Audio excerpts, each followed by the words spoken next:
For those of you who are new to us, Startup Stories are 15-minute segments that we do with a solo innovator and give them a really great opportunity to share what they're working on, but also to answer questions from the audience. And so, Trudy, I'm going to ask you to unmute yourself and do your elevator pitch, and then I have a lot of questions for you. And anybody who has questions, please drop them in the chat and I will ask them as we go. Oh, thank you so much, everyone, for allowing me to introduce myself and my company today. And I'm really so excited to follow this group. As Suli knows, she's had many conversations with me. And I am just thrilled with Tim's focus and inclusion of learning science, because that's where my focus is, and products and services, and how do we move to that. I also think that I'm really excited by the fact that your Venture Café title is called Cultivating Innovation, because my product is cultivating learning skills. And what I would suggest to you is that if you're going to cultivate innovation, then you need to cultivate learning skills. So my attention is a little bit different, and that I'm focusing on it from the learner themselves. Because of my 30 years in workplace learning and using technology, and I've developed within every type of technology possible. And sometimes I like to align it to, being in the plane as they're building the plane. So the windows and everything were falling off. So kind of done it at every stage of development. But with my, what's been very exciting for me is that I am just finishing my doctoral program. I'm that lovely term they call ABD, all but your dissertation.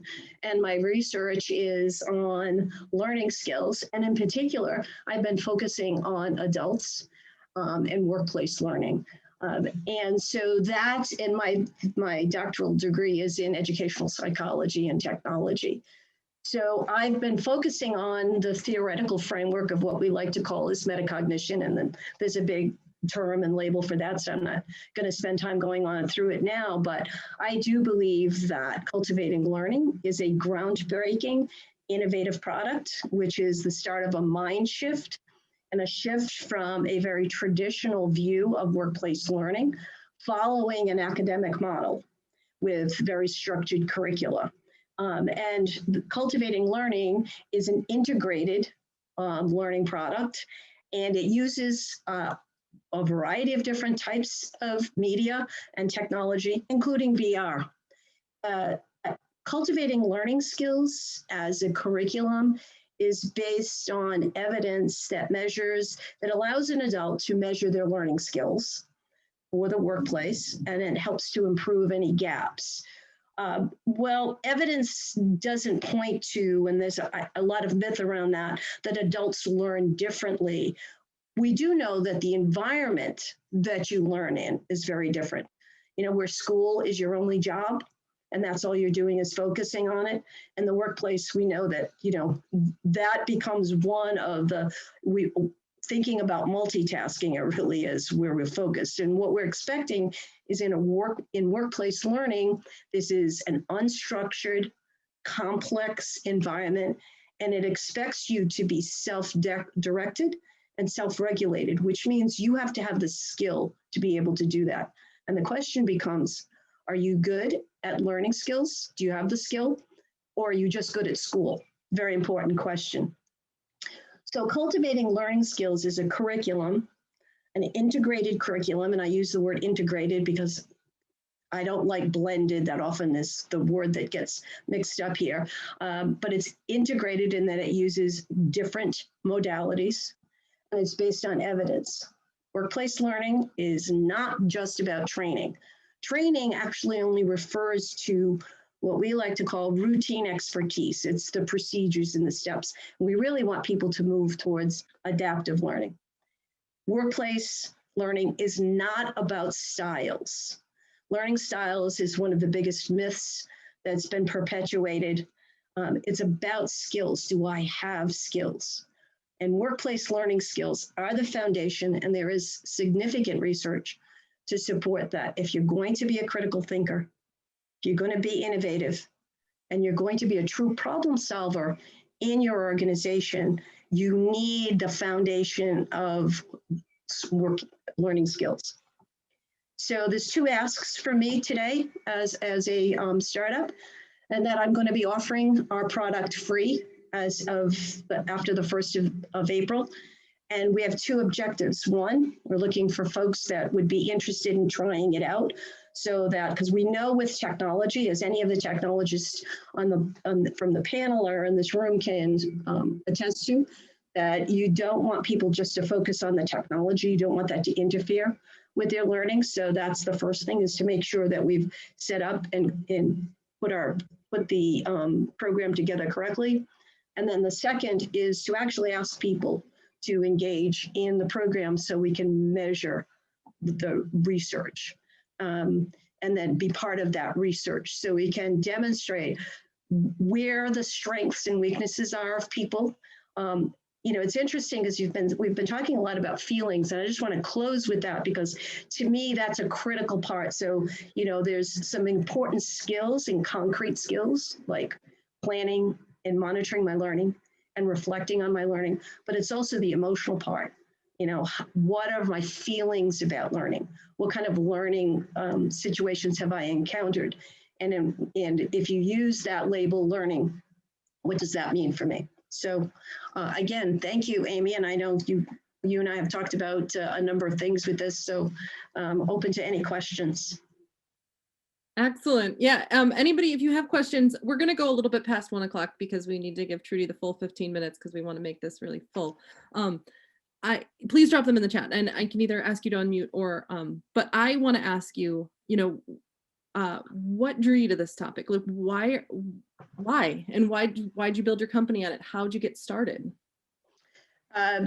Well, after developing and working in healthcare, finance, technology, developed courses, and I've always looked at why sometimes our programs that we do very successful and other times they're not successful. We know that, you know, workplace learning has a history of, you know, putting up huge libraries of content that don't engage people. And so when looking at some of the challenges and problems we faced, I said, why is that? And looking at some people who are really driven and will really engage in learning, you know, talking to someone who's learning and development director, they said, well, the high pros. And I said, well, how, you know, high performance. Yeah, okay, so that's about 20%, maybe 10% of your company. And she agreed with me. So what about the other 80%? What are you doing to motivate and help them? So that's just been one small piece. And I don't want to take up the whole 15 minutes because I really could talk about why I'm doing this, because it has become a passion. It's been a passion of mine for many years. My first course that I designed was in healthcare, and somebody mentioned childbirth education. I actually designed a program at Women and Infants Hospital for sibling education. So the first time I ever, it's a number of years ago. Awesome. That's really cool. I mean, I definitely appreciate kind of this topic. You know, I'd love for you to spend a few minutes talking about what we need to do workplace learning better as managers and as corporate CEOs. You know, if you had their budget, where would you be investing it? I would really be investing in looking at what tasks really need to get done, and really thinking about, and you know, it's someone in this program was talking about learning tasks and what's the learning, and I think Tim, you're the one that was focusing on that. And it's so interesting because we don't start with what the problem is. We often start with throwing content. I mean, I think that's a challenge even in academic environments. But really, what's the problem we're trying to solve? Is it, and in some cases, it can be routine skills, but in other cases, it can be much more complex than that. So looking at what's that problem, what's the situation, what level of expertise am I at, or what level of expertise? I mean, that's one of the things we focus a lot on, who's an expert, but what we're really talking about is levels of expertise. Where is my entry point? You know, where do you start me off? And that's the thing, is I think that companies often fail to look at. And one of the challenges biggest challenges is the expectation that I'm going to hire a fully, and any of you who have ever worked in HR or applied for a job and you look at the job description and they've thrown everything in but the kitchen sink. Well, that's not realistic. And really making a decision about what's the most valuable in terms of investing your dollars. Where do you begin? And where are you going to get the most output? And really looking at it from a data-driven perspective. Excellent. Yeah. Switching gears a little bit because we want to talk about how we as a community can support you. Can you talk a little bit about the survey type form that Evelyn is going to drop it in the chat now, and Sue Lee asked how we sign up for the test, so that'll give us that opportunity to talk about what people would do there. Yes, I use the tool I'm using is called Typeform, and it's just a series of questions that you may have that you can go even just to the last one, give me your email, and I promise to respond within the next 5 business days.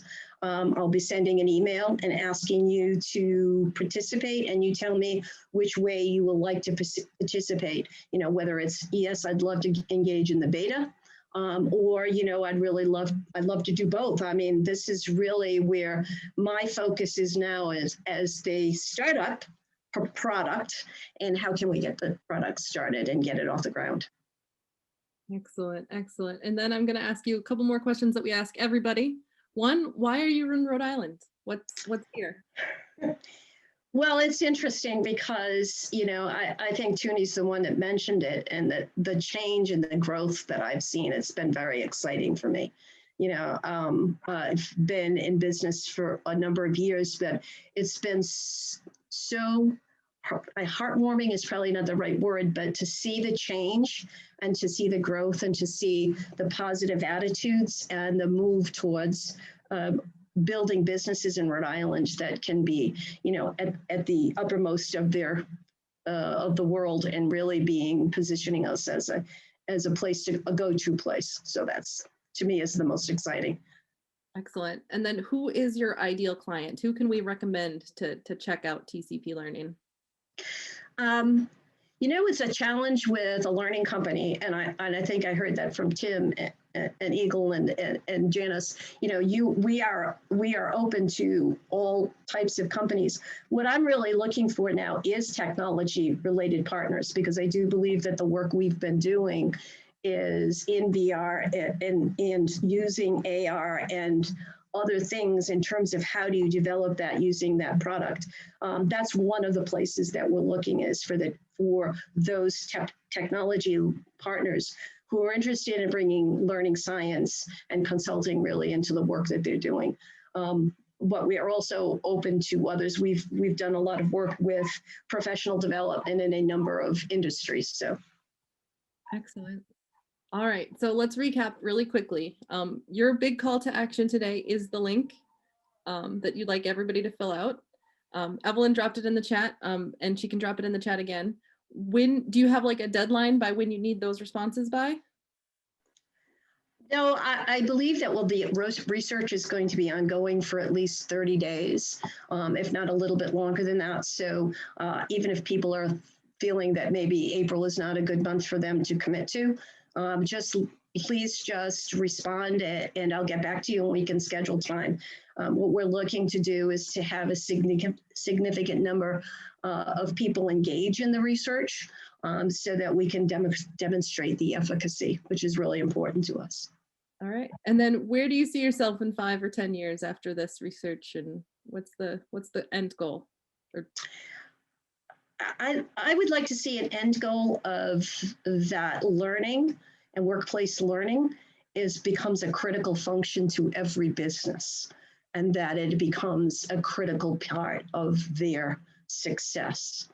And I think once that happens, that's going to be phenomenal. And I think technology is going to help that. I love what you just said there. I'm writing it in my book right now. What a fantastic way to end. If anybody has any questions for Trudy, please feel free to unmute yourself and ask now.